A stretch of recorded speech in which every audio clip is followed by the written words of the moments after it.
Today, I think, is a remarkable opportunity to look at some of the types of Christ that you see in the Bible represented in the life of David. And the message is dealing with Nabal and Abigail. Nabal and Abigail.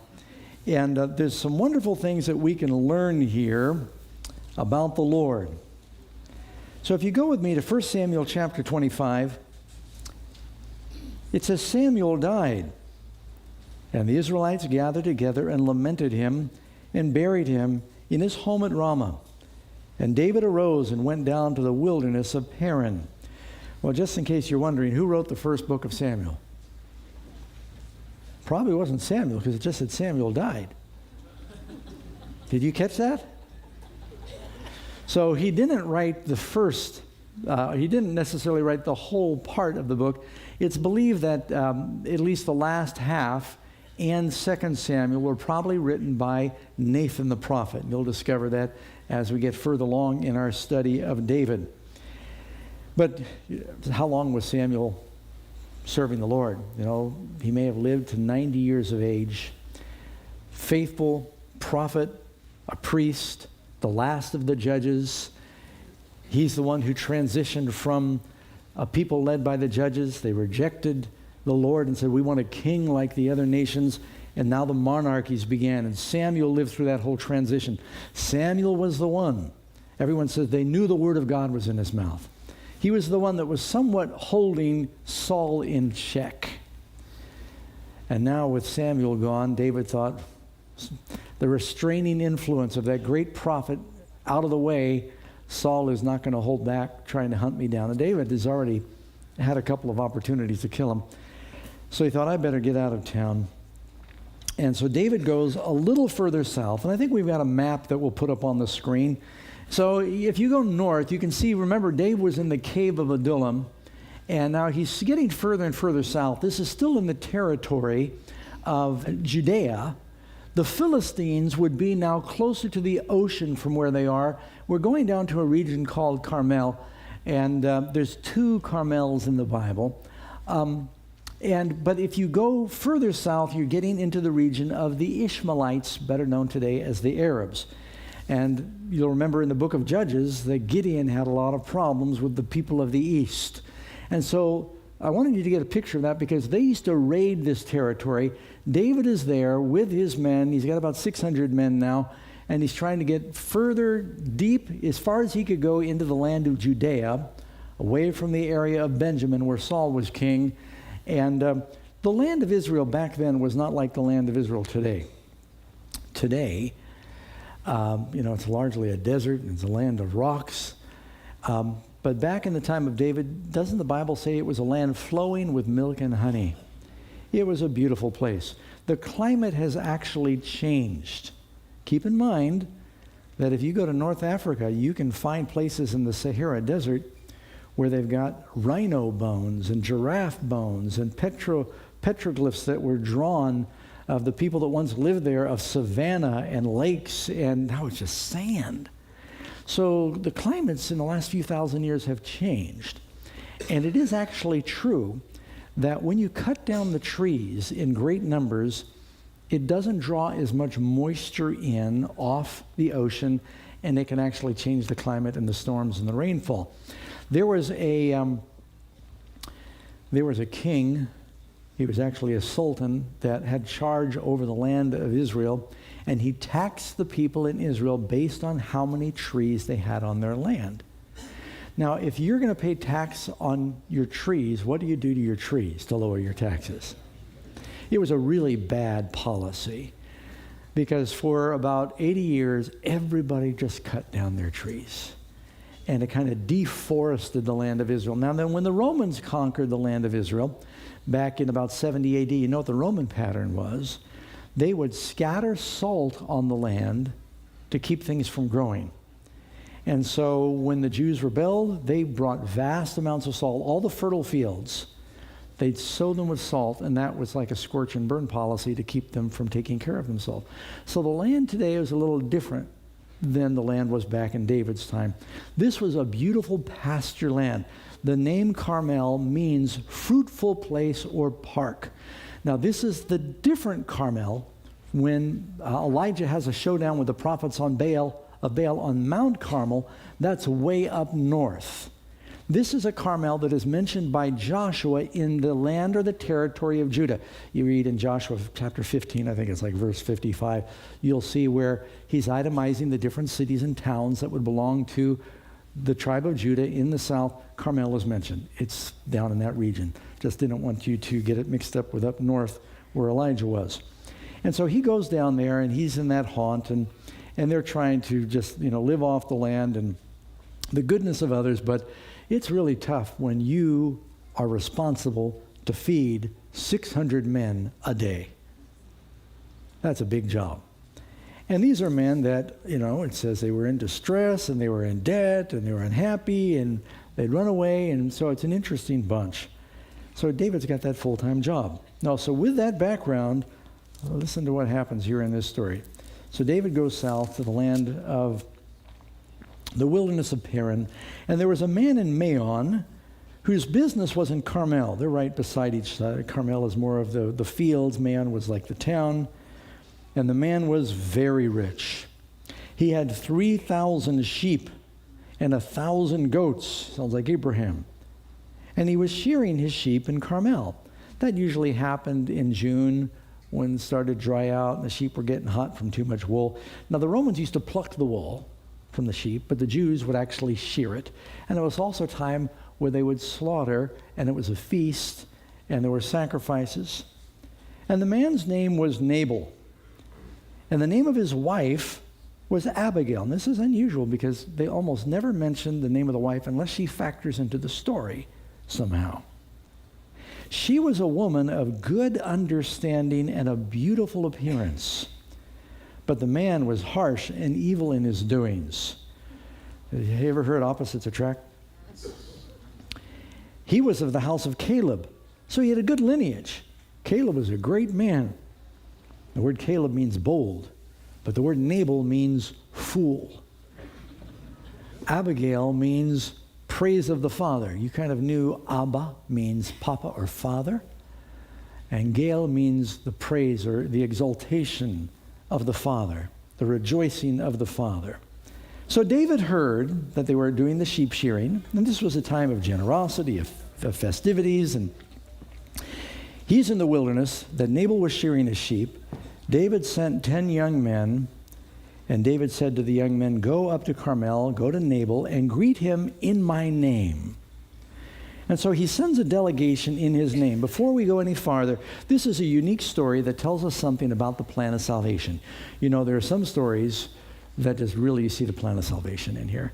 But here you've got David, who is a type of who? He's a type of Christ in the Bible. It's pretty clear about that. He sends a delegation in his name. Right now there's an evil king that is ruling the land, but David has been the anointed. Christ is the anointed, right? The land is going to go to David. The world is going to go to Christ. But in advance of his being in control of the land, he said, I could use an offering right now for my men. So he sends 10 young men. And he said, go to Carmel, go to Nabal, and greet him in my name, and thus you shall say to him who lives in prosperity, peace be to you, peace to your house, peace to all that you have. And you look that up, it says, shalom, shalom, shalom. David sends a message of peace. Amen? Jesus is our Prince of Peace. And he says, peace in all you have, peace to your home. How many of you would like that to come from our King David, Jesus? And he says, I've heard that you have shears, and your shepherds were with us, and we did not hurt them. Not only did we not molest them, we protected them. Nor was anything missing from all that there was with them while they were with us in Carmel. Ask your young men, and they will tell you. So one thing David told his men is do not harass people, be honest, remember the commandments of God. Therefore, he said, you can check with your shepherds. Therefore, let my young men find favor in your eyes, for we come on a feast day. Please give what comes to your hand. I'm not asking for a percentage. I'm asking for an offering, whatever is nearby. Please give what comes to your hand to your servants and to your son David. It's a very nice message. So David's servants, he sends 10 young men. They've got their donkeys probably. And, if somebody says, could I have a donation? You bring 10 donkeys. You're not expecting a little donation, because you got 600 soldiers. And he was hoping, could you help us out? It's a feast day. You're being generous. We've protected everything you had from the Ishmaelites that were raiding the country and from the Philistines. And you wouldn't be doing so well now if it wasn't for the work we did for you. I know when I traveled in foreign countries, it's not uncommon in the Philippines and in Indonesia, different places. If you're looking for a parking place, there'll be these people that kind of are shepherds of the parking places. And they'll see that you're looking for a parking place, they'll go over here. And then they'll wade you in, they'll back you in, they'll guide you, and they'll tap your car and say you're okay. Then when you come get your car, you give them a tip because they watch your car. And they take care of it for you. Now, you don't have to give them a tip. But it's a good idea if you want your car protected, because they'll make a note of your car if you ever come back. And so it's just customary. How many of you have seen this? You go to this, and you say, oh, thank you very much for keeping an eye on things. They appreciate it, and it's an opportunity for you as a Christian to do good to somebody. And so he said, look, we've taken care of your stuff. And so Nabal listens, and he's scowling. He's a covetous man. And they spoke to him, just what David gives him a message. They are heralds, messengers for David. Nabal answered David's servants, and he says, listen to this harsh answer. Who is David? And who is the son of Jesse? Now, did he know who David was? The very fact that he says, who is the son of Jesse? The messengers didn't mention Jesse. He knew David was the son of Jesse. Anyone as wealthy and connected as Nabal, they all knew what was going on with Saul and David, and that there was this contest about who was going to be the next king. But his answer is like the answer of Pharaoh. When Moses said, let my people go, Pharaoh says, who is the Lord? You know what that means? I don't believe in the Lord. He's saying, I don't recognize you. And then he goes further. I mean, he could have said, it's a little tight. Don't have enough for just my servants. If he had said that, it would have been okay. But he reviles, he rebukes. And then he goes on and says, there are many servants nowadays who break away each one from his master. There are a lot of runaway slaves these days. David used to be Saul's servant. What happened? You're a runaway. And all those guys who were following you, they were in debt, couldn't pay their servants, ran away. Runaway slaves. You want me to feed a bunch of runaway slaves? I got to feed my slaves that stay with me. I mean, it's really insulting. It's degrading what he's saying. I just want you to understand that in the terms of the day, it was pretty low. And he says, shall I take, he says, shall I take my bread, my water, then my meat. See, they also have sacrifices that I've killed for my shearers and give it to men, but I don't know where they have come from. He says, I 3 times and my 4 times. This is a selfish dude. It makes me think about that passage where the devil says, I will exalt my throne above. I will be king. I will be like the Most High. I. So Nabal is my. Very selfish. So David's young men, when they heard that, they turned on their heels. You ever heard that expression before? This is where it comes from. Any of you ever in the military? And the military is very efficient. And so if you're going to change directions in the military, you do about face. And you put your toe down there. You go like that. I sort of remember. It's not near as good as it used to be. But 5 years old, I was in military school. Turning on your heels. It doesn't mean you go, well, or we'll see you later. It means you go, I'm out of here. And you leave right away. They were insulted. They snapped around and they said, whoa. They didn't even try to reason with him. They could have said, well, now, can we talk to you about that? And we, check with your... They said, wow, that answer is so abrupt and so rude. There is no reasoning with this guy. He has totally rejected our kind request for a donation. That's all they're asking for. His young men turned on their heels, and the other servants are watching, because when these 10 guys come marching into a camp of a man who's got 3,000 sheep, 1,000 goats, it's 4,000. He's got a lot of shepherds, a lot of shears, a lot of servants. They see this delegation come in. People were listening. The steward was probably standing there listening, which is a good thing. They turned on their heels, and the expression on their face was one of indignation and outrage. And on the way back to David, they were not happy. They were hungry too. Then they come back, and David's men turned on the heels. They came and told all these words. And David said to his men, every man gird on his sword. So every man girded on his sword. Now wait a second, this is not the same David. You notice we've been reading a lot about David. David hasn't lost his temper. Only time David got mad is at Goliath up until now. Isn't that right? Now something's come over David. Last week we talked about vengeance and mercy. Saul was completely obsessed with vengeance, David with mercy.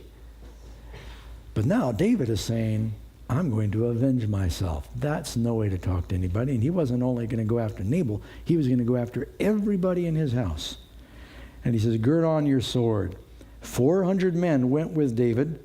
200 stayed with the supplies. 400 was probably more than enough to dispatch Nabal's household. And one of the young men told Abigail, maybe one of the servants or the stewards of Nabal who had heard this whole exchange, while his servants go back, one of the servants of Nabal goes to Abigail. He says, I can reason with her, saying, look, David sent messengers from the wilderness to greet our master, and he reviled them. But the men were very good to us. Now remember, who does David represent? Christ. And his men, his servants, his angels. Very good to us. Nor did we miss anything as long as we accompanied them when we were with them in the fields. And notice this, they were a wall to us by night and day, all the time we were with them keeping the sheep. You remember when Jesus appears, shepherds are keeping their sheep. And it tells us here that his men, it says, like, were a wall to him. You can read in 1 Samuel 25:16. It says, they were a wall to us by night and day. Do you know, if you read in Psalms 34:7, the angel of the Lord encamps all around those who fear him and delivers them. Does the Lord give us walls to protect and bless? What was Satan's accusation against God regarding Job? You've set a wall about him. That's what the hedge means. You protect him, and you're protecting all that he has. David was a wall around Nabal and Abigail and their household, protecting everything. But did they appreciate, did Nabal appreciate the blessings of David? And when the time came to show that appreciation, he sent them away empty. We would never do that. You see where I'm going with this? This is not a story about just David and Nabal and Abigail. It's a story about the gospel and us. And he gives a harsh answer. He says, who is the Lord? You know, it's interesting. The Bible says the fool has said in his heart, there is no God. And you know what the word Nabal means? I told you, remember? Fool. Who is David? It's like people say, who is Jesus? I don't know Jesus. Is it Jesus? No, I don't know Jesus anything.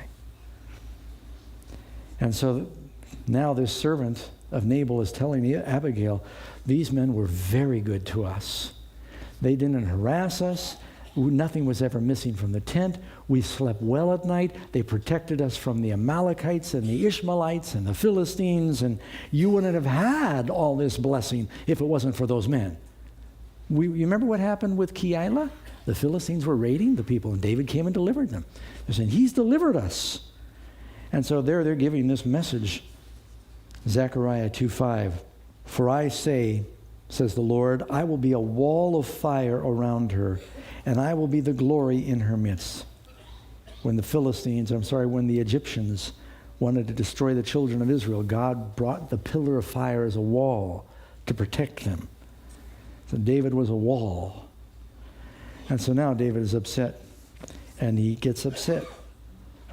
He said, enough is enough. I've been the nice guy with Saul, but this is too much. And I guess he was worried about his men. They were hungry.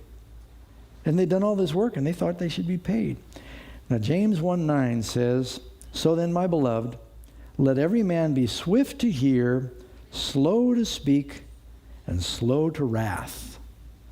This is one time when David, it's not the best portrait of David when he's starting out losing his temper. And so his men are all armed for war now.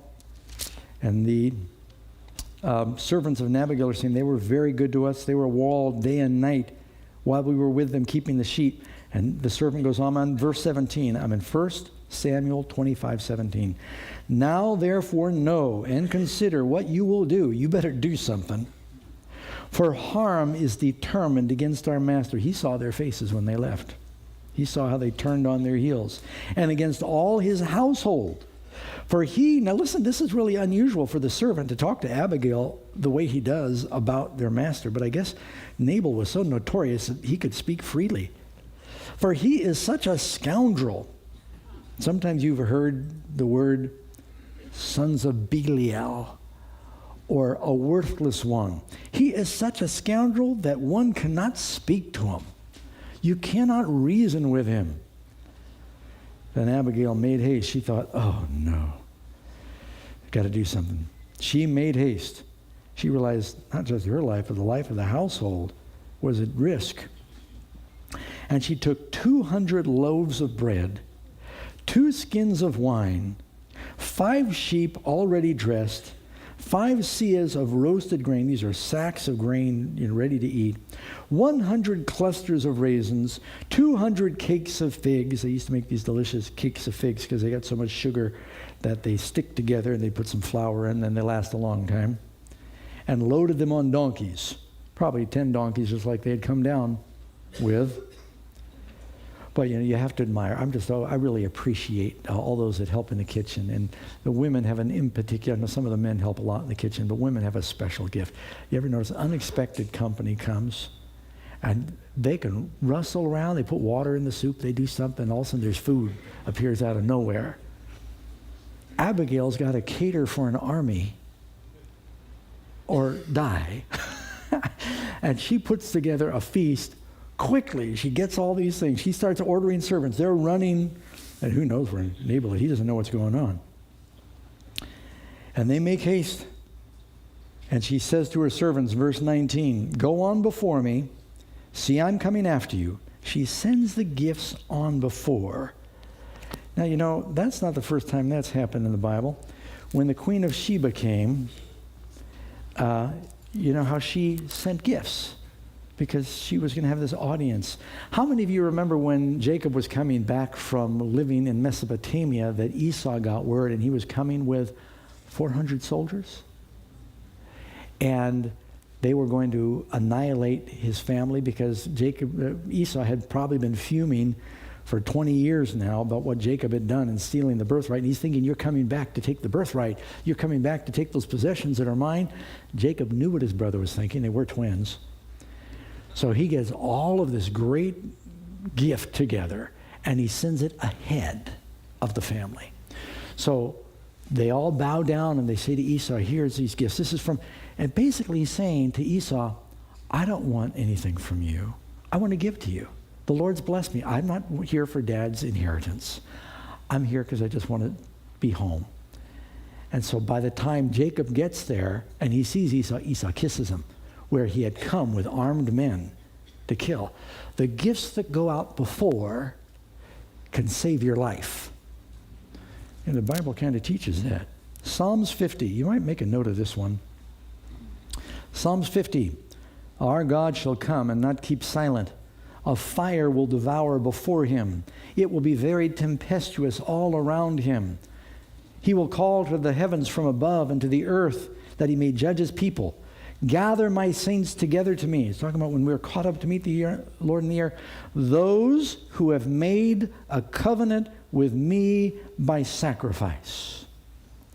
Now, are we saved by our gifts? Or do our gifts show we believe in the covenant that we've made? But people who say, Lord, Lord, and send them away empty, you wonder, do they really believe that he's the Lord? The giving of an individual is a really interesting indicator of where they are spiritually. Didn't the Bible say, wherever a man's heart is, that's where his treasure is? Proverbs 18:16, a man's gift makes room for him and brings him before great men. And the gift goes out of him. So here, Abigail is saying, have all these gifts come out again. We're hoping we can appease his wrath before we ever get there. You go before me with the gifts. Hey, you remember reading where it talks about those who have died in the Lord, their works do follow them. Your works follow you, but your gifts go ahead. And so, with all this happening, though, she doesn't tell her husband. Now, I believe husbands and wives should communicate on big financial decisions. Do we all agree? If you're getting ready to cater a big army like that, you should probably talk together. But if you're married to Nabal, you get a pass. If it's a life or death situation, she couldn't reason with him. I mean, isn't that what the servant just said? There's no talking to him. And he had just insulted the one who was to be king. And that was a really bad move. And so she needed to take a preemptive action.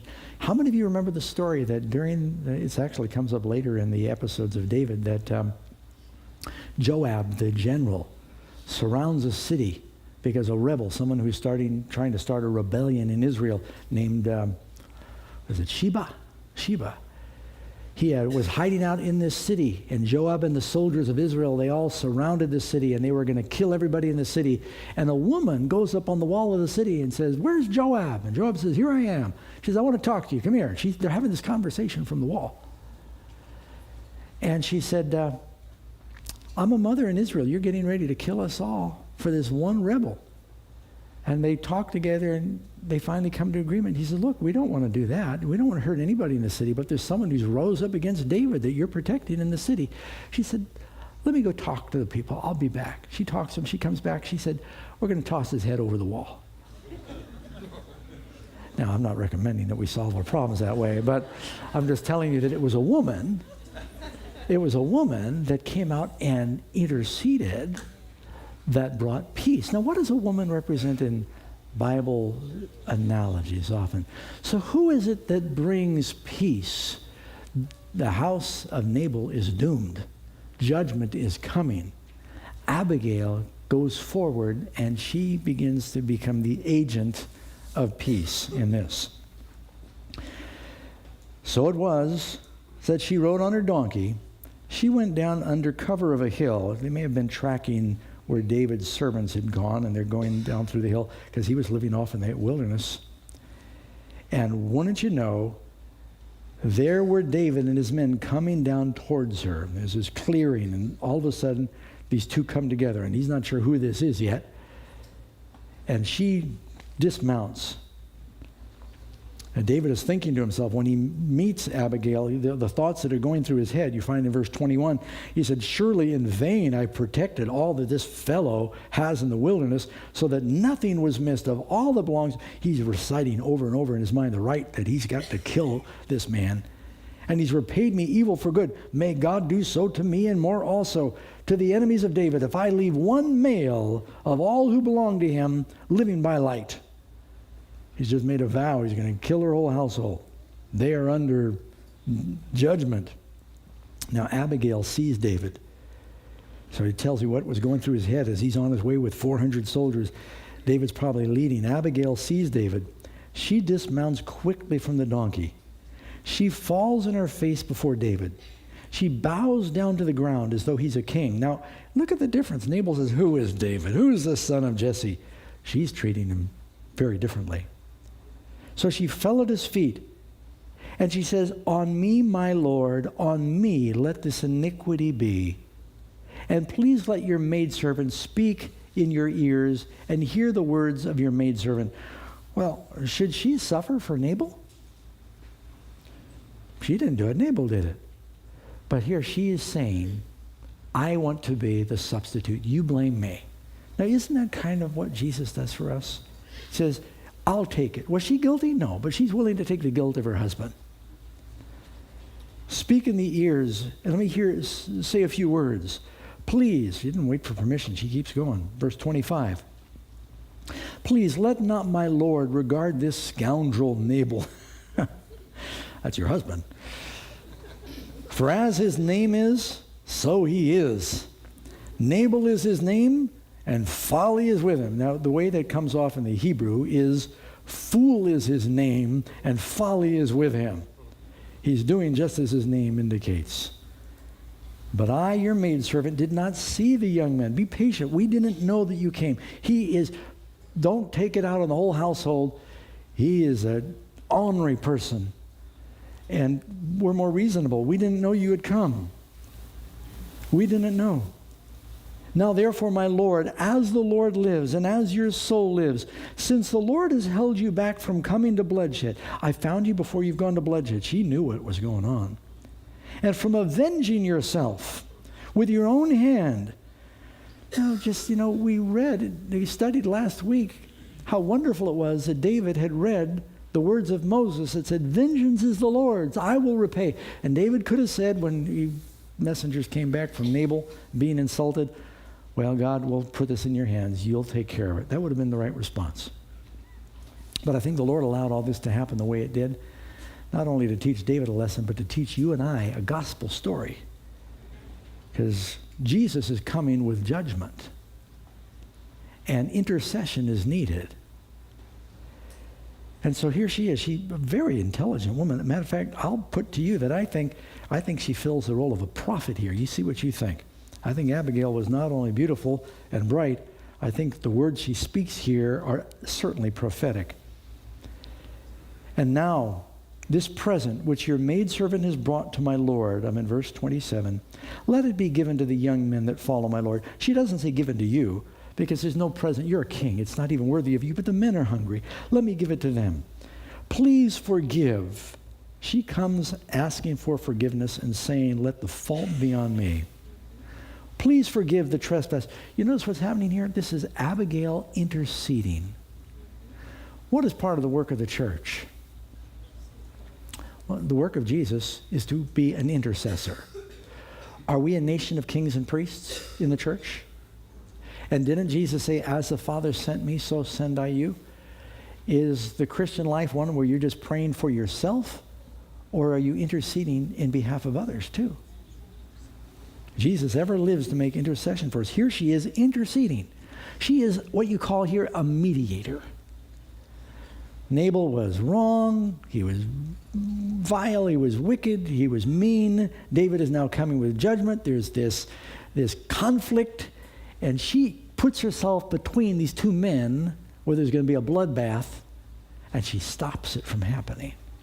Kind of like Pocahontas saved John Smith. Any of you know your American history, you know what I'm talking about.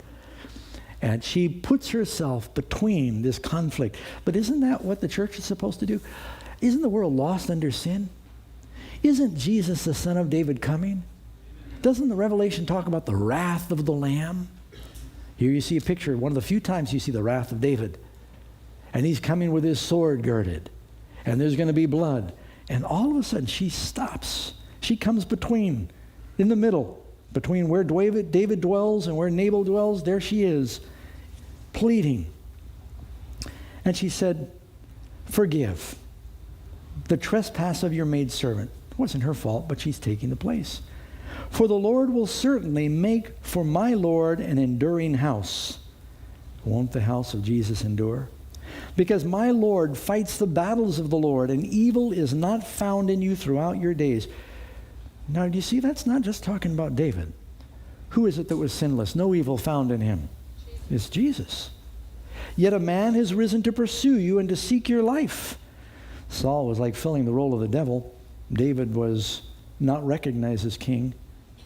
But, and this is a beautiful statement, but the life of my Lord will be bound in the bundle of the living with the Lord your God, and with the lives of your enemies he will sling out as from the pocket of a sling. Now, she's picking the right metaphors for David, isn't she? As the shepherd understood, the stone gets hurled away, you never find it again. It's gone. But a shepherd used to keep his valuables wrapped up tight against his body near the bosom. And she's saying, you will be wrapped up by the bosom or the heart of the Lord. Your enemy, Saul, he is going to get slung out. Now, what she's saying is, is pretty bold because Saul was king. David was not king. She's saying, my loyalty is to you. I'm also believing that Abigail was from the tribe of Judah, maybe even a distant relative of David. A man has risen to pursue you, but he will be slung out as from the pocket of a sling. David's going, I understand that. I understand slings. And it will come to pass that when the Lord has done for my Lord according to all the good that he has spoken concerning you, and has appointed you ruler over Israel. Now, notice her faith. Does she have any doubt that David's going to be the king? No, she's got complete confidence. That this will not grieve you or be an offensive heart to my Lord, that you have shed blood without cause, that my Lord has avenged himself. But when the Lord has dealt well with my Lord, then remember your maidservant. She's basically saying, I've come today to intercede. You don't want to do this thing and avenge yourself and shed blood, because, he's not only going to kill Nabal, he says, I'm going to kill every servant, every male servant in his house. And she said, you're going to have regrets about that when you become king. God sent me to spare you having a guilty conscience over these things and to bring reconciliation, to reason with you. And you sent men for gifts, here are the gifts. If this is not enough, there'll be more. But it's interesting that she would say, did you catch it? Remember me.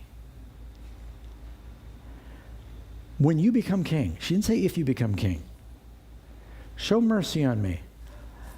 And she said, I know you're going to be the king of the country sometime. Verse 32. Remember your maidservant, it says at the end of verse 31. Then David said to Abigail, finally David speaks, everything else is Abigail, wonderful section she speaks there. And then David said to Abigail, blessed is the Lord God of Israel, who sent you this day to meet me. And blessed is your advice, and blessed are you, because you have kept me this day from coming to bloodshed. You notice the first thing that David sends, he sends through messengers, shalom, shalom, shalom. Now David says to Abigail in person, blessed, blessed, blessed. What are the first teachings that Jesus gives? They're called the Beatitudes, which means have a good attitude. The Beatitudes, the word beatitude means the blessings. And Jesus says, blessed, blessed, blessed. Here David, the son of Jesus' ancestor rather, is going, blessed, blessed, blessed. Because you have kept me this day from coming to bloodshed and avenging myself on my own head. David, you could reason with him. He was a man after God's own heart. The Holy Spirit told him, this is not God's plan. For indeed, he lets her know, and she's probably shuddering, along with the servants that are minding all the goods. For indeed, as the Lord God of Israel lives, who had kept me back from hurting you, unless you had hurried and come to me, you had to hurry, and come to me to meet me, surely by morning light no males would have been left to Nabal. Now, just in case you're wondering if David could do that, you read, and it tells us that David, when he was staying in Ziklag, he would go raid cities of the Philistine. He would execute everybody so there were no witnesses. He had the capability of doing that. He said, I was going to do that to you. So David received from her hand what she had brought to him, and said to her, go up in peace, again, shalom, to your house. See, I have heeded your voice and respected your person. He says, okay, you have succeeded. Unless you had made haste, they would have been doomed. Now, just want to pause here and think about this. How do we relate to this today? What does this say to us? I think there's some very important lessons. You notice that we started out with a parable about a rich fool. And when God blessed, instead of thinking, God's blessed me so that I can share, he says, God's blessed me so I can hoard. They got programs now about hoarders. People that, some of them it's just a real sickness. A lot of us have a mild case of hoarding. You just look in your closet, in your garage. Karen and I thought we were doing okay until we moved, and then you thought, well, I've been keeping this for 20 years. Never used it. But God doesn't bless us so that we can hoard. God blesses us so that we can be a blessing to others. And he blessed this rich man. And instead of him thinking, oh, I can give more, he thinks, I can hoard more. He says, I'll build bigger barns, and I can not have to worry. And I'll say, you can retire early. Make my first $1,000,000 by 35. Eat, drink, and be merry. And then God says, you fool. This day is your soul required of you. And then whose will those things be that you've laid up? Now, you haven't found out about Nabal yet, what's going to happen to him. I suspect you've already read the story. But here David sends messengers and says, we are fighting God's battles. Could you help subsidize my army? And Nabal sends them away with an insult. And he was of the same tribe as David. Does Jesus have people out fighting his battles? Are we supposed to help support the messengers from David? This is not appeal for pastors. I'm talking about the work of God. And David is going to come someday, and there's going to be judgment. Now, he's going to come, he's going to bring early judgment on Nabal's household, except she comes to intercede. So we know who David represents, Christ. Who does Abigail represent? Beautiful woman, very wise. She's a type of the church. What are we supposed to do? We're to be praying to Christ for mercy for the lost that don't know any better. They act like fools because the fool does not know about God. And we are to be pleading for their salvation. And the gifts that she brings to David are saving Nabal's household. When we give to the work of Christ, it's to save the lost, isn't it? Not just to save ourselves. And so this is all the story of salvation. Just here inserted, it says Samuel dies, and then David goes back to his other exploits, but this interesting story is dropped in here. And so, reading on, David received from her hand the gift she had brought, said, go in peace. Now Abigail went to Nabal, verse 36. And he was holding the feast in his house like the feast of a king. And Nabal's heart was merry within him, for he was very drunk. The only time that the wicked are happy is when they're drunk. They have nothing else to be happy about. He is participating in what you call a fool's feast. You can read in Proverbs 31:6. It says, give wine to him that is ready to perish. Nabal didn't know it, but he was ready to perish. He's drinking himself drunk. So in the morning, when the wine had gone from him, he begins to sober up. After that required 8 hours go by and his alcohol blood level dropped. His wife told him these things, that his heart died with him. He was not only a fool, he was a coward. And he realized how close he had come to death's door. His heart died within him, and he became like a stone. And I looked at all the commentators. It doesn't mean that he became a stone, like some fable. It means that he probably had a stroke from fear and gluttony and drinking, and which lingered for several days. He became like a stone. Then it happened after about 10 days, the Lord struck Nabal and he died. It's interesting. David sends 10 donkeys. Nabal dies after 10 days, and he had probably broken all 10 commandments during his feast. And so there was that judgment. So David heard, you notice how the story begins. David heard that Nabal was shearing. Here it says David heard that Nabal was dead. Does David know what's going on in Nabal's family? Does Jesus hear what's happening down here? Does he hear what's happening down here? Yeah. You spell that two different ways. And so when David heard that Nabal was dead, he said, blessed be the Lord, who has pleaded the cause of my reproach. Instead of all those innocent people dying because they were part of his household, God took care of Nabal. Doesn't God say, vengeance is mine? Let me take care of it in my time. And blessed be the Lord, who has pleaded the cause of my reproach from the hand of Nabal, and has kept his servant from evil. For the Lord has returned the wickedness of Nabal on his own head. And I don't know how much time went by. There might have been, the customary 30 days of mourning. But not long after this, it says, and David sent and proposed to Abigail to take her as his wife. I think when David heard Abigail, now you've got to know the background to this. While David is living out in the hills running from King Saul, remember Saul had given his daughter Michal to David. And Michal helped David escape. But Saul is really worried that David's going to be king. And if he's married to the king's daughter, that gives him one more right to the throne. And so Saul did something pretty despicable. Saul told Michal, I am divorcing you from David. He's a fugitive, and he gave Michal to someone else to marry because he didn't want David to have any connection to the throne. So David at this point is wifeless. When he sees Abigail, a beautiful woman, bright woman, spirit-filled woman, he was very struck. And I'm not saying he was coveting his neighbor's wife, but he made a mental note. That is a very, very good-looking, a very bright woman. And this is very important that you think of this because there's another time in David's life he sees someone else's wife and he doesn't have so much restraint. This time he restrains himself. He could have seen Abigail that day when she brought her gifts and said, wow, I'm going to go kill Nabal and take you.